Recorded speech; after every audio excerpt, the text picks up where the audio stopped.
Hey, this is Edwin Dearborn, another edition of Growth Driven. Social selling, relationship marketing. I mean, does it have any value? I believe so, and so does my guest. So hang on.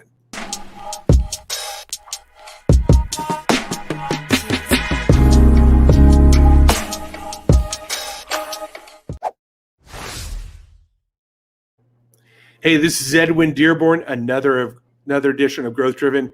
Kevin Knebl, thank you for joining us. I'm so excited because you're going to be talking about something you're an expert in, which is social selling and relationship marketing. So thank you for joining us. Well, thank you, Edwin, and thanks for pronouncing my name correctly. Nobody gets it right. Even I mispronounce it after a couple of Merlots. Yeah, I might join you because Oregon's got great Merlot. And Pinot. Yeah, very famous. I was up in McMinnville a few years ago. My son was going to school there, and I had a chance to drive through wine country, and I was blown away at how great the wine is up there. Oh, it's fantastic. It's absolutely fantastic. Yeah, Oregon's pretty well known for Pinots. Yeah, it is. So we connected on LinkedIn, and that's kind of your sweet spot. Your wheelhouse is showing people how to leverage LinkedIn and Twitter. How did you get involved in social media? Like, tell me the beginning of that journey. Yeah, it would be helpful if I gave you just a little bit before that, because it provides context. Absolutely. So years ago, I was a piano player in the New York City area, completely different line of work. I did that for many years. In the early 90s, when I started having mouths to feed, I got into sales begrudgingly because I couldn't find any other job, cut off my 8-inch long hair, got a suit, went to work for the man. I never really resonated with sales. I just had an impression that sales was about being slick and salesy. I studied people skills, things like Dale Carnegie and stuff like that. And I was very blessed. I became the top salesperson for 4 different companies in 4 different industries, including being the top salesperson in the world for an international consulting company with 350 salespeople in 15 countries. So I had a very successful sales career. In 2003, when I still had a corporate sales job, a coworker, another sales guy, he sent me an invitation to get on LinkedIn 60 days after it launched. And it's not because either of us were prescient or we could see the future. He just sent me this link. I opened it up and I said, oh, it's an online Rolodex. This is going to be very handy in my sales efforts. I never imagined that I'd leave my job and become a speaker and an author. I started using LinkedIn in the sales process, which worked very, very well, not because of LinkedIn skills, but because of sales, networking, and conversation skills. And then people started asking if I would speak, train, coach, and consult. And in 2009, I left my job. So now for about 12 years, I've been kindly asked to speak in about 1 city per week all around the world with no marketing, no advertising whatsoever, all word of mouth. But I had never imagined that I would become like an authority on, social selling. But, apparently I have. So that's my fast story. I love your fast story. And what I enjoy about it is that you got involved early on. Yeah. I think you were prescient, as you said. You were kind of all-knowing about the future. Obviously, maybe you didn't see it as such, but obviously your actions dictate the fact that is the truth. And the fact that you now speak, which is something I'm looking to grow, is to go out and speak around the world, hence my increased activity on LinkedIn. I think it shows a lot of people that there is opportunity there. Oh, there's tremendous opportunity. You're a mosquito in a nudist colony. There's tremendous, tremendous opportunity. It's high cotton in every direction. Yeah, it is. It is. And I think that, it's funny when I talk to people, they don't think it is. Can you speak to the misconceptions that you have to commonly overcome with people, and then how you resolve that with them? Yeah, I could probably talk about that for hours, but I'll just go very quickly. The primary misconception that I see is that people think that social media is some kind of a magic wand. And it's not. It's all social media is it's a communication tool, just like a legal pad and a pen, or 2 cans and a string, or email, or smoke signals. So I often tell people that a communication tool is only as effective as the communication skills of the person using the tool.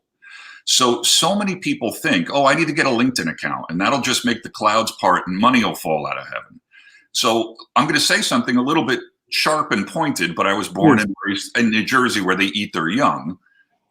Most people have no clue that their success does not come down to their technical skills. It comes down to their ability to create sincere and authentic know, like, trust, or what I call the KLT factor with other people.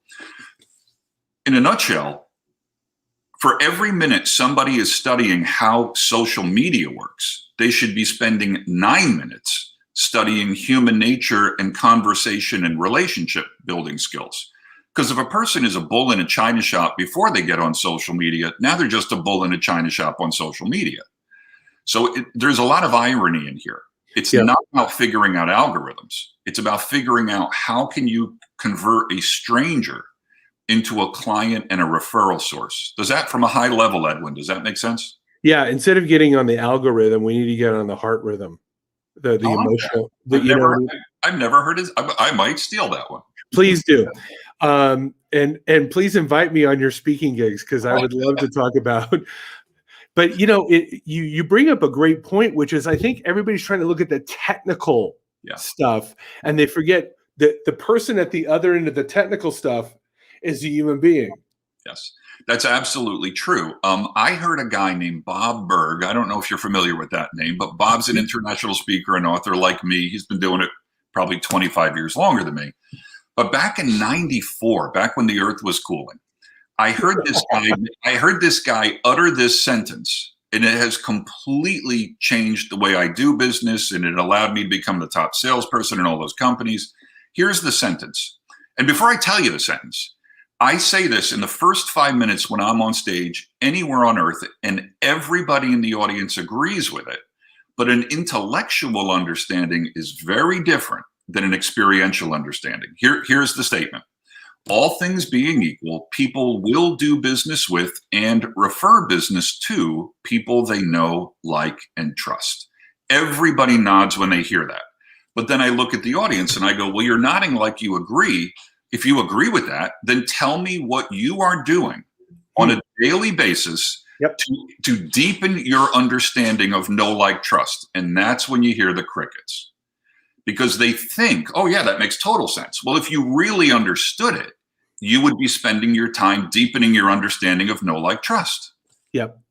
There's understanding, and then there's actual practice. Oh yeah. I think the other thing, and this is just my own 2 cents from my experience and study, is they don't know about communication, human psychology, the mind, tonality, what makes the mind and heart tick, etc.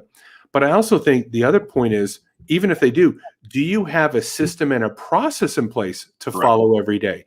Do you have a checklist of this is what works, and I just do it consistently, like push-ups, and then 90 days later, because I'm doing kettlebells and push-ups, I'm in shape? I couldn't have said it better. What you're describing is exactly what I speak, train, coach, and consult on every day. I teach my private coaching clients, my audiences that I speak to, a simple 15 to 20 minute per day routine. And it's funny that you use the analogy you use, because that's the same one I use. It's very similar to exercise. Mm-hmm. It would be naive to join a gym, not go there, and expect to get in shape. So there's a lot of irony here. It's called social media, social selling, but most people treat it like witness relocation program media. It's like, well, Kevin, how do I bring on more clients? And I say, well, are you engaging? Are you finding the people you want to do business with? Are you creating conversations? And then are you shifting the conversation in a non-salesy way to how your services could benefit them? And they're like, no, I'm just throwing mud on the wall. And I tell them that's what amateurs do. But, I teach a 3-step system, Edwin. It's ridiculously simple. Step 1, I don't care what you do for a living, and I don't care how good you are at it. Step 1, you have to have ways to find the people that you want to do business with and receive referrals from, and they have to have ways to find you. In a world where we have LinkedIn and social media, that is the least of our problems. And I can demonstrate that easily. Step two is once you find them or they find you, you have to engage them in a conversation without them telling you to go take a hike. That's the step where most people innocently drop the ball, because most people have no understanding of how bad their commission breath smells. So once you've found the people or they found you, once you've engaged them in a conversation without them showing you the door, you're already 500 miles ahead of your competition, because there's only one step left. The third step is you have to have simple and effective methods, and I teach simple and effective methods to stay top of mind, but not in a pestering way. Yes. What most people do in an attempt to stay top of mind with their prospects and their referral sources actually repels the people they're trying to attract, but they don't realize it. So when a person is really good at being able to find and be found, create and nurture simple, non-salesy conversations and nurture that a little bit, it becomes extremely simple at that point to easily shift the conversations in a non-salesy way to how you could actually help them with your services. I've made millions and millions doing this. I've helped my clients create hundreds of millions. The irony of ironies is it is so much easier than most people think it is. Yeah, it's very true. Doing it the right way is always easier than the wrong way.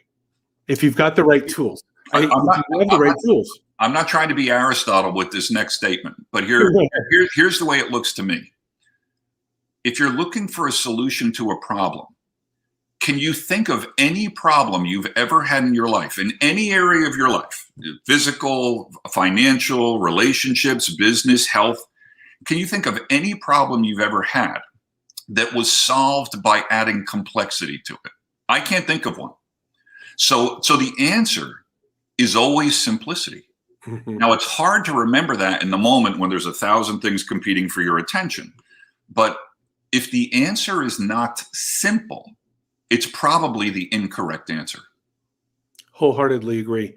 Yeah. I think the power of simplicity is so understated. Back to our analogy of working out. Yeah. During lockdown, we couldn't go to the gym. Right. So I was looking at how to work out, stay in shape, and stay motivated while we're all locked down. Yeah. So I came across this video of 2 Navy SEALs. And they said, we have the perfect exercise that will get you in shape, like fighting shape, yeah, Navy SEAL fighting shape. We want you to do 20 kettlebell swings and then 20 burpees and then keep going back and forth until you throw up. And then do that every single day. And they go, within 6 months, you'll be completely in shape. And I was like, wow, that's it. They go, yeah, just try it. So I thought, you know what? I'm going to try that. I go to my garage and I do, I'm already into kettlebells already. So I get my kettlebell and I do 20 kettlebell swings and then I do 20 burpees to the point where I'm ready to die. Yeah. So the next day I wake up, I can't even get up. I'm like, oh yeah, if I did this every day, and you're like, wow. You'd be a Greek god. I'd be a Greek god. I'd look like I could try out for the movie 300. I thought to myself, wow, with one tool, a kettlebell, in my garage, I could get Navy SEAL ripped. Yep. But or you could buy a $5,000, home gym. Totally. And I could go to Target and get a $50 kettlebell. Right. And it just brought home to this thing of like, wow, like getting in shape. And it's just like that in social selling is what you're saying. Absolutely. It's exactly the same. It's exactly the same. Yes. You need every day, set a goal. I'm going to create this many conversations today, whatever the goal is. Could be 2, could be 10. You do that consistently 5 days a week. I don't care how bad your conversation skills are. They can always get better, but no matter how bad your conversation skills are, there's a thing called the law of averages, and it's called the law of averages for a reason.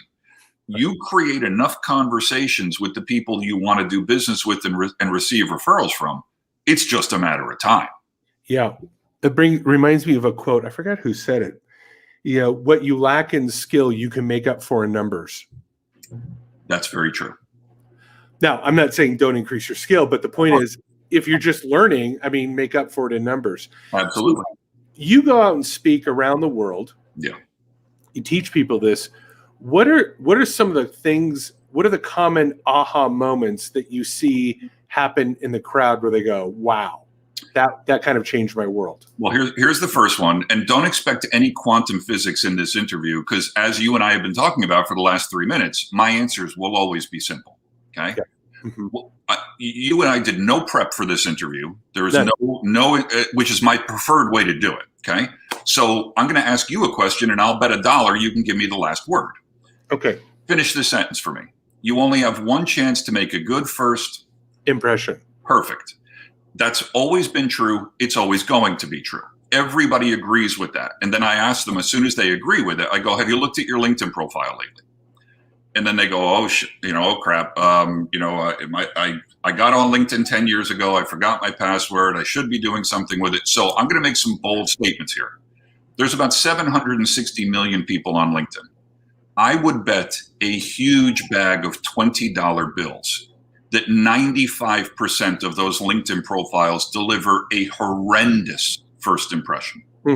I am not suggesting that people need to become the prom queen or look like the most popular person at the dance. I'm suggesting something so simple that if you blow your first impression, do you realize how much more difficult you've made your job? So when I work with individuals or organizations, the first thing we start with is LinkedIn profile optimization, making sure you are delivering a compelling first impression, not grandstanding, not bragging, but really delivering a good first impression. That's an aha moment for most people, because they go, oh yeah, it's 2021. It's reasonable to assume that if somebody's thinking about doing business with me, they're probably going to look at my LinkedIn profile. And if I look like an idiot, that's a pretty hard thing to overcome, right? Yeah, get rid of the beer bong photo. Yeah, just get rid of the spelling errors, get rid of the gaps in your work history. Is that not supposed to create doubt in my mind? So when I work with my clients, we create LinkedIn profiles that look very different than most people's LinkedIn profiles look like cold, sterile resumes. Let's go back to what I said 5 minutes ago. All things being equal, people will do business with and refer business to people they know, like, and trust. Does anybody think that a cold, sterile resume is going to lead to know, like, trust? What are you, an idiot? What leads to know, like, trust is when, yes, you look competent at what you do for a living, but you also look approachable and you look like somebody that they could have a beer or a cup of coffee with. Right. You look human. Okay. So an aha moment is, let's make sure we're delivering a great first impression. Another aha moment is, let's get rid of the commission breath. Let's get rid of the elevator pitch BS. Let's get rid of all that crap. And let's just talk like human beings, like two people that just bumped into each other in an airport bar waiting for an airplane. Yeah, totally. Which goes back to conversation skills. So one of the biggest aha moments for most people is when they realize that and you mentioned it a few moments ago, you were spot on, continue to get better at your chosen profession, get good at it and continue to get better, but spend 2 to 5 times as much time learning how to have more effective and impactful conversations. That is not a social media skill. That is a conversation and relationship building skill. Amen. Amen. And I think that, you bring up this point, which either you find this in brand new salespeople or very old salespeople where they've kind of stuck into habits subconsciously, which is that commission breath. And I'm going to steal that one from you because I love that line. They have commission breath. It's kind of like this 1980s kind of salesy, hey, Exactly. It's just like, come on. And I just ask them, I go, hey, let me ask you something, Einstein. Do you like it when strangers that you've never met in your life approach you and in the first 4 seconds, they're trying to tell you how they're going to solve all your problems? And they go, no, I hate that. And then I go, okay, now hang on. Then why the hell do you do it to other people all day long? And usually it's like the clouds part, and all of a sudden they go, oh my God, I have become that guy. And I say, yeah, you have. But here's the good news. It's so easy to get rid of that crap and just go back to being a normal human being. Quit trying to kiss on the first date. If you walked into a bar and just walked up to pretty girls and tried to kiss them, you would get slapped.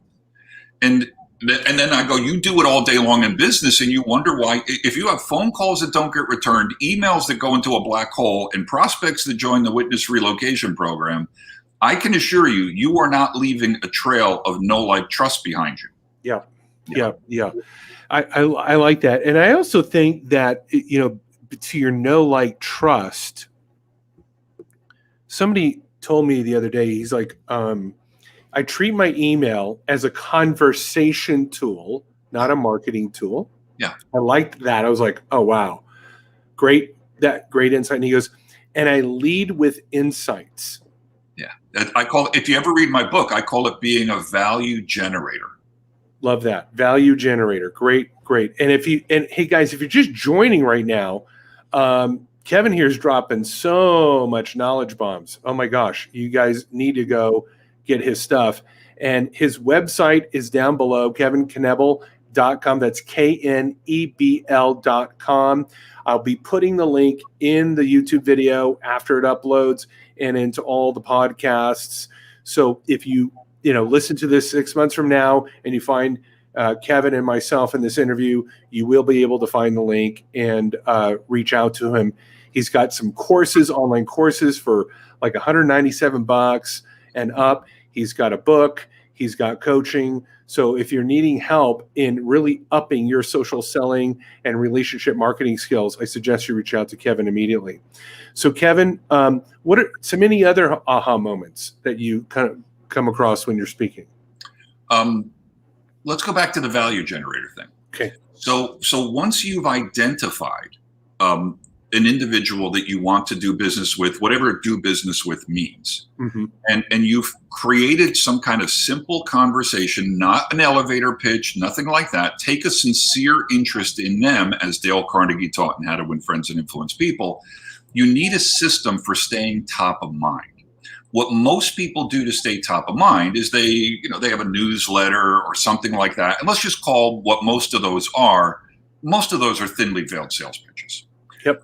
What I do and what I teach, among other things, but this is a simple one, is why don't we just figure out what would be most compelling to the other, or one of the things that would be compelling to the other person, and deliver value repeatedly to them. I'm not suggesting giving away the store. I'm not suggesting spending an incredible amount of time trying to give away free content, but it's so simple to touch people with information that will help them whether they hire you or not. So there's a lot of paradox, I think, in selling at a very high level. Most people in sales shouldn't be in sales. They should have a job where they ask you if you want fries with that. Okay. And I'm not trying to be mean, folks. I'm just bottom lining it. Okay. But if you're going to really succeed at a high level, you need to create a wake of value behind you. How do you get people to do business with you? Deliver so much value that they can't afford to ignore you. Just let that one sink in for a second. Yeah. Deliver so much value, even before a dollar is transacted, that they literally can't afford to ignore you. They will literally say words like, how do I pay you? This is too good. If you're giving me this much before I even hire you, how much more am I going to get when I hire you? You start playing at that level, you literally will not have enough time in the day to work with all the people that want to work with you. Yeah, I wholeheartedly agree. I think it's like that in anything in life. You get what you give, and if you're giving commission breath, what's the reciprocal for commission breath? Can I make rejection? Let me make a comment on that, because you just made an incredibly insightful observation. You just said it offhand. You said, yeah, well, that's kind of how it is in life. Now let's pause for a second. I'm going to sound like a philosopher, but I'm not trying to be Plato. The reason people struggle in business is the same reason they struggle in life. They don't understand how Mm, life works. They mm, don't understand the law of reaping and sowing. They're trying to shortcut the system, mm. which is impossible. You can't. They're trying to So shortcut Mother Nature. they're trying to shortcut nature. Right. So this goes back to what we were saying 15 minutes ago. If the solution is not simple and natural, it's probably the wrong solution. So what most people really need help with isn't clever closing lines or clever marketing campaigns, although there's nothing wrong with, all that Yeah, stuff. What totally. most people need is a deeper understanding of the principles behind how life works.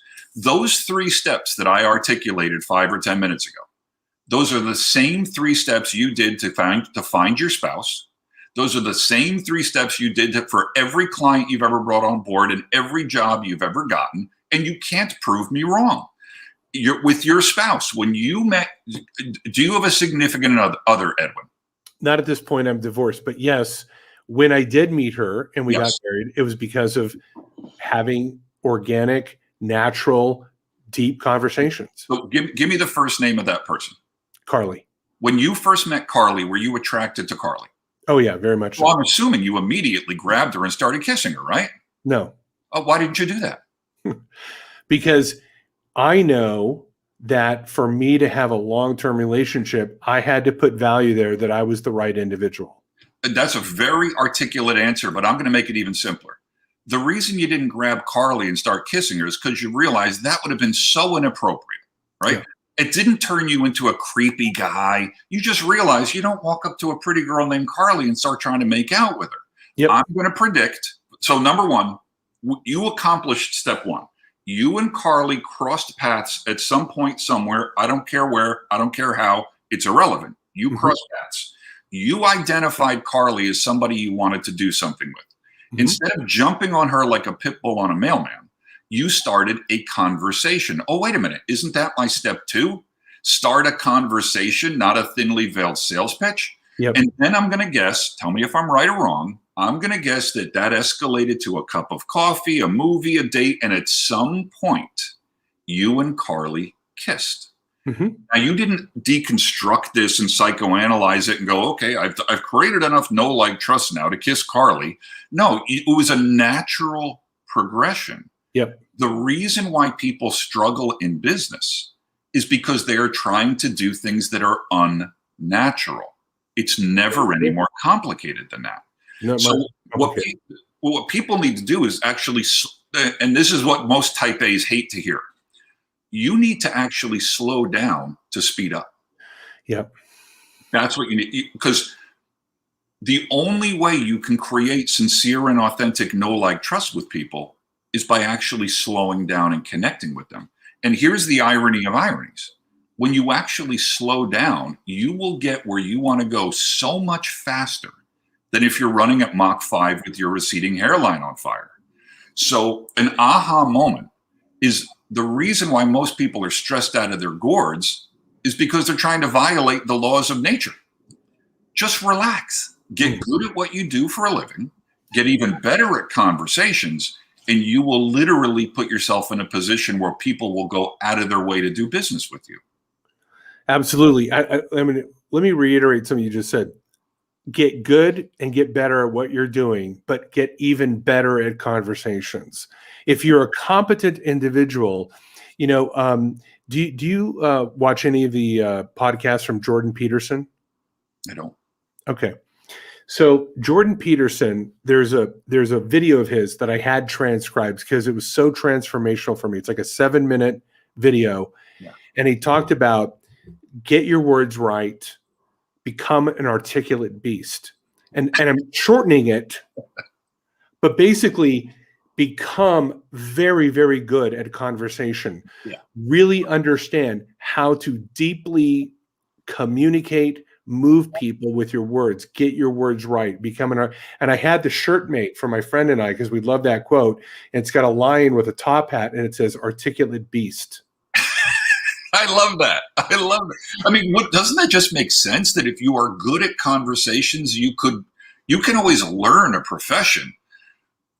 But if you're good at conversations, wouldn't it stand to reason that you'd probably be pretty good at almost anything that you chose to do for a living? I mean, look at the people that we consider to be the best presidents, whether you're Republican, Libertarian, Democrat, Independent. Yeah, We all agree that John F. Kennedy and Ronald Reagan yeah, were great communicators. yes. And so we Yeah. think of them as great presidents. We don't know what their policies were. We just listen to their speeches, their moving speeches, their heartfelt communication. We go, that's a great president. If people would focus on conversation, and by the way, conversation skills include listening, right? The best salespeople aren't the best speakers; they're the best listeners, right? So again, conversation skills encompasses speaking and listening, right? Not making it all about yourself, focusing attention on the other person, not as a clever reverse psychology mind ninja trick, but just because taking a sincere interest in other people conveys a feeling. It conveys a feeling. People do business with and refer business to people they know, like, and trust. Know, like, and trust is a feeling. This is something most people don't understand. What you're really doing is you're getting very good at conveying a feeling. So people are conveying a feeling whether they realize it or not. If I'm trying to figure out how to cleverly insert my services into a conversation with somebody, also known as an elevator pitch, there is a feeling that is conveyed there, and it's probably not the feeling that the prospect wants. The feeling that the prospect wants is, I have your attention and you're sincerely listening to me, not trying to figure out how you can sell me something, but you're sincerely listening because maybe you can help me in some way. And if at some point we need to transact dollars, that will just be that will be as natural as you and Carly kissing in the movie theater. That's right. I think that's the key point, Kevin, is that if you truly have the purpose and the mission to assist somebody that is proper for you to assist, if you see an actual, like, hey, the problem you just told me, I legitimately can solve it for you. Yeah. Let me just show you how I do it. Yeah. If the person makes the emotional and cognitive connection, they'll go, here's the check. It's a no-brainer. It's a no-brainer. It's literally a no-brainer. It's again, I'm sorry if I sound like a one-trick pony, but all a person has to learn is they need to deepen their understanding of the statement, all things being equal. All things being equal, by the way, all that means is you're good at what you do for a living. That's all that. All things being equal. Yep. That's totally within your control. Yep. But that's not the most important part of the statement. It's the most important part is people will do business with and refer business to people they know, like, and trust. So depending on how punchy I'm feeling or how much tequila I've had the night before, when people come to me, I ask them, do you have more people want to do business with you than you have time in the day? Inevitably, they say no. And I say, well, it's your success isn't going to come by getting more letters after your name. Although there's nothing wrong with education. Yeah. All we're observing here, your lack of business is not a result of COVID, Biden, Trump, wildfires, locusts and plagues. It is always a lack of know, like, trust. If we can increase your know, like, trust, which is totally doable, if we can do that, it is inevitable that you will eventually, and when I say eventually, don't read it has to be years. This could be as quick as tomorrow. But when you increase the KLT factor, everything else will naturally fall into place. Totally agree. So, Kevin, tell me, now that we are out of COVID, where do you see social media? And tell me some of what you're going to be doing. What are your strategies for the next year or two for you to go out there and touch and help more people? My answer is probably not going to be, it's going to be like a fart in a phone booth. My strategies aren't going to change at all. Matter of fact, I would predict my strategies will never change because no matter what comes down, no matter how advanced technology becomes, it's always going to come back to 3 steps. You have to have ways to find people. They have to have ways to find you. You have to have ways to create conversations. You have to have ways to build know, like, trust, so you can easily pivot the conversation to your services when it's appropriate to do so. So I don't mean to be anticlimactic in my answer. No, not at all. I don't see any difference in what I'm doing. What I'm doing and what I'm teaching my clients to do works wonderfully well, regardless of any external situation. Now, that sounds like a grandiose statement. It's not. Gravity works the same whether there's COVID. Gravity works the same whether you're in Las Vegas or on the Oregon coast. Gravity works the same whether you're male who identifies as a llama. I don't care what it is. The thing is this. No offense, folks. By the way, if that offended you, get over it. Timid salespeople have skinny kids. Okay. Amen. Gravity is a principle. That what makes it a principle is that nothing matters to it. It doesn't matter if you're in China or Germany. Gravity works the same. These 3 steps that you're hearing me say over and over. Initially, I'm very aware that most people are resistant to this initially. They're thinking, no, it's got to be more complicated than that.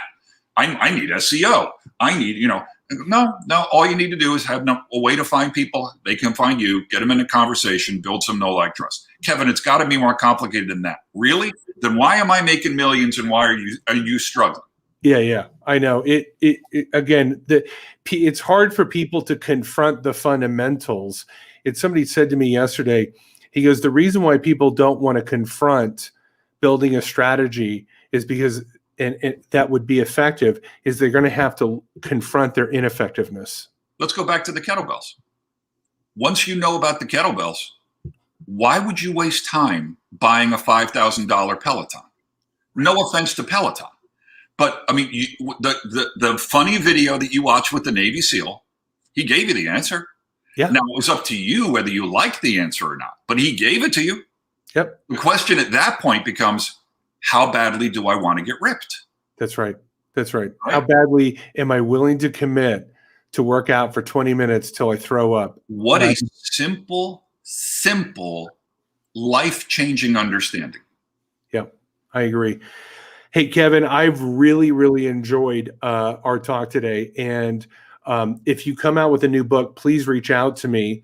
Also, any resources you would have for me on getting on the public speaking circuit without, getting in front of your, stepping on your parade. Obviously, I'm not into that. But there's more than enough business out there for all of us. Yeah. It's so true. Yeah. It's so true. But I really, I can tell that you've been in the trenches and you've come full circle to a very pragmatic, yet very profitable strategy to leverage social media to reach to people. He said, find the ideal person, have a conversation, provide value. And at some point the person's like, so how do I hire you? How do I pay you? When a person understands how to use LinkedIn, and you don't need to get tape on your glasses and a pocket protector, it's ridiculously simple. Yeah. I mean, you can identify the people you want to do business with on LinkedIn almost down to eye color. Yeah. Step 1 is like, that's nothing. It's the step 2 that most people need the help with. They need to unlearn the things they've been taught that never served them well to begin with. It's not about learning. It's actually about unlearning. Mm-hmm. Unlearn all that salesy, slick kind of, thinly veiled commission breath. Unlearn that, and the door is open. Yeah, they need to do a sales detox. Yeah, they really do, because it really is just 3 steps. People do business with and refer business to people they know, like, and trust. Get really good at creating sincere and authentic, and I'm using those words intentionally. It's not how can I appear more knowable, likable, and trustable. No, it's how can you be? It's a being thing, right? Yeah. And I'm not trying to, be woo-woo here. I'm just saying you can't outrun your character. You can't. Yeah. So it's really about working on yourself and how you show up in the marketplace instead of trying to manipulate the marketplace. Yeah. Simple stuff. It's simple. The answer is always simple. And if you're being like that in a genuine manner and you're not trying to be manipulative, you'll stand out. That is how you'll stand out. Of course you will. You'll be a breath of fresh air. Yeah, commission breath. You've gone from commission breath to breath of fresh air. Absolutely. Yeah. Well, great. Hey, if you're last shout out here, kevinknebel.com, KNEBEL.com. The link will be in the video once I upload it and get the thumbnail added. It will be in the podcast, which should be out in about 24 to 48 hours, depending on how fast my virtual assistant works. And Kevin, thank you so much for taking your valuable time and joining us and just sharing and practicing what you preach, just providing a lot of value. Thanks, Edwin. The life you lead is the lesson you teach. So thank you, Edwin. It's an honor to be on here with you. I hope at some point our paths cross face to face. I'm sure they will. I'm sure they will. Or something. And God bless, and God bless everybody. Remember, the answer is simple. The answer is conversation and relationship building skills. Absolutely. Thanks again, Kevin. Hey, thanks to the viewers and listeners of Grow Driven. The fact that you're even listening or watching this, I appreciate you beyond belief. I started this show to bring value to you guys. I try to strive to do that every day and bring you experts, great insights that can literally change how you sell, how you build your business, how you succeed, feed your family, etc. So once again, thank you so much. Bye-bye.